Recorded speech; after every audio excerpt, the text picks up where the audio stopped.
back in the swing of it. How's the group looking coming into the new year? Yeah, we've had a couple of solid weeks and a really good December block, so I'm looking forward to now finishing off this part of the training program and then Feb, and games come around really quickly. How are you finding your new role as midfield coach now, midfield/ruck? How are you adapting? Yeah, really enjoying it, I suppose. Still focusing on the rucks, but now the added responsibility of looking after the mids, and I've got some really experienced players to work with, and now trying to obviously fast track and develop some of the younger players and make sure they play consistent footy, which is what I'm all about. Sam Mitchell being brought into that group helps, sort of makes your job a little bit easier, having him sort of out there as another general. Yeah, it does, and that's what we want all our players to do, is that we want them to understand state of game and to be able to identify what's happening out on the field, and Sam's done that for his whole career, so it's going to be no different. And we've got to make him play the West Coast way, and from there he's developed really quickly over the period so far, and I think he's going to add a huge amount of experience but also talent as well. What does he need to change to get to the West Coast way? Obviously he's sort of had that Hawthorn way ingrained for so long. What does he have to change? Oh, I think just the way we play, terminology, his style of play is probably a little bit different, and I think for him it's about trying to adapt to that, but also he brings a lot of strengths, and that's something that we want to make sure that he continues to do, and he's played 307 games or something, and quality games at that. Excited about the fact that teams won't know who the ball's going to. Everyone knows the Chris is a clearance machine, but so is Mitchell now. It's just a shoey and all that sort of thing. Yeah, I think he adds a lot of versatility to the midfield group, and he brings different areas that he has a real impact on games in, and that's around the stoppage as well. But also around the ground he's really evasive and uses the ball really well. So hopefully they complement each other really well. How's the ruck situation you're looking at the moment? It's obviously a battle between your blokes to try to be the man. Who's leading that battle? Yeah, I'm not sure about leading it. We're still really early in the pre-season phase, and I suppose now we're only starting to do the match sim stuff and stoppage and work around the ground where it's really competitive. And they've all done. I think Vards has been really good since he's got here. He's completed most of the program, and Drew's been fantastic as well. So along with Giles, who has had a really good pre-season after surgery at the end of the year. So, we'll be excited about, and they'll all get a chance over the NAB Cup campaign to press for round one. Do you go, is it like split it 50-50 as much as you can during games with two ruckmen out, or will there be a dominant one and a one playing forward? I think that's we'll wait and see how that unfolds throughout the games that we do here, but also throughout the NAB Cup campaign. And I suppose the ability to be able to play forward is really crucial, and that's something that Scott and Nick did, and we expect that from the rucks now as well. Drew didn't ruck a lot the last probably 4 or 5 years. He did a lot in his earliest career. Does it matter that he didn't really do a lot of it in the last few years, or is it something it's ingrained, you never really forget? Oh, he has a lot ingrained. He has a lot of PPK or knowledge about how to ruck, because he's done it for the early part of his career. And for Drew, since he's been here, he's completed all the sessions. He's competed really well.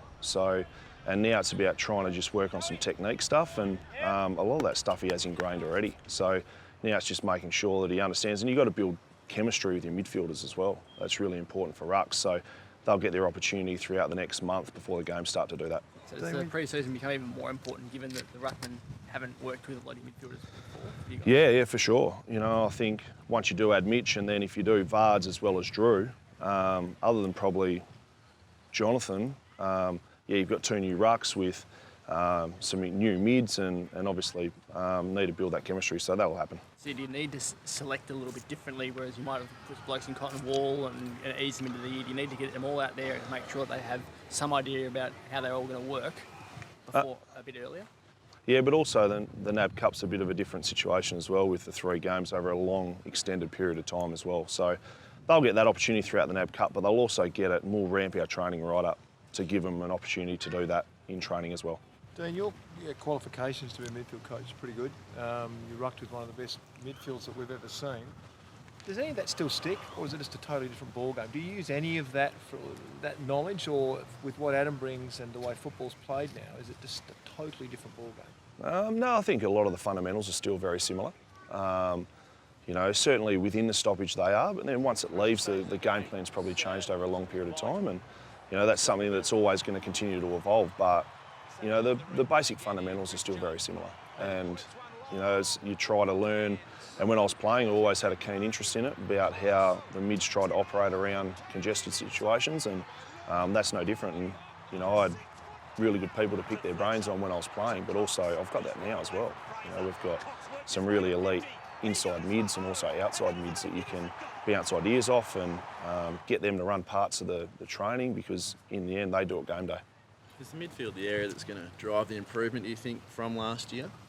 Yeah, I suppose the midfield depth probably the last couple of years has been questioned, and now it's about trying to make sure that we can get numerous players going through those roles and make sure that they contribute when they are in there. And the players that have got back and probably had interrupted seasons and pre-seasons last year have trained really well, so that's the first thing so far. Is Elliot Yeo a midfielder, a half-back or a half-forward?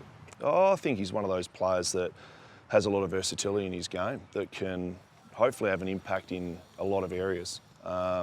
He does some really strong bullocking work around the midfield as well. And now it's just about trying to make sure that consistency in games, that's one thing, and then week to week. So that's something that a lot of players have been challenged on. Jack Redden and Lewis Jetta, obviously the guys you're speaking out before. We heard last week with Justin Long say Jack Redden's had a really good pre-season. What about Jetta? Where's he at? Yeah, he's exactly the same as Reddo. I think they've come back in really good shape and they've completed all of the sessions so far. So that's the first thing you want to do as a player, is to make sure you complete all the pre-season, and they've done that. It's the second year in a game plan that they both understand now. The terminologies and running patterns on and off the ball that they've got to do, and hopefully you see a lot of improvement in them this season. Is it almost like having two new recruits? I mean, they didn't give you a lot last year in terms of in the actual games. So is it like having two new guys along with Mitch as well? Yeah, I think they're certainly going to develop into key players in our football side. And they'll get that opportunity over the NAB Cup to press their claim for selection. Just with Nick Nutt, he ran last week for the first time. How did he pull up from that, and how's he feeling? He pulled up well. So, it's a slow burn with Nick to make sure that he keeps ticking boxes all the way through the process. It's a long one, but now he's starting to run. I see, he's a lot more enjoyable around. I suppose now it's just about trying to make sure that we hold him back and get everything right with his rehab, and that's something that he'll do. Do you think he'll play this year? I'm not sure. I hope so. But there's a lot of boxes to tick before his first game comes. So, I'd love to see him out there. He's got license? Yeah, no, he's going well. So he's back running. He joined in goal kicking last week, and his training will increase. So, but he still hasn't done a lot pre-Christmas. So we've got to make sure that we get the minutes into him, so when he is back, he can have an impact for a full season. So when's realistic for him to play? No, I think early part of the year. So I'm not exactly sure with rounds. It's about making sure that he gets through and ticks all the boxes to get back to full training first, and then have a sustained period of doing that, and then selection will come after that.